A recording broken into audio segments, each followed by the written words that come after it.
பாப்பா hose paper வச்சுட்டு உக்காரு. ஆண்டி காசு கொடுக்காம ஏமாத்திட்டு போயிட்டாங்க.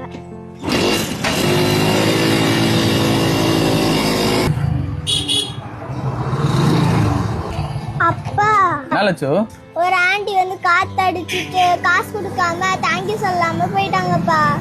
ஏமாத்திட்டாங்களா லட்சோ? சரி விடு லட்சோ, நம்ம கிட்ட ஏமாத்தினாங்களா, அவங்க ஒருத்தங்கிட்ட ஏமாறுவாங்கண்ணா. என்னப்பா டம்முன்னு சவுண்ட் கேட்டுதே?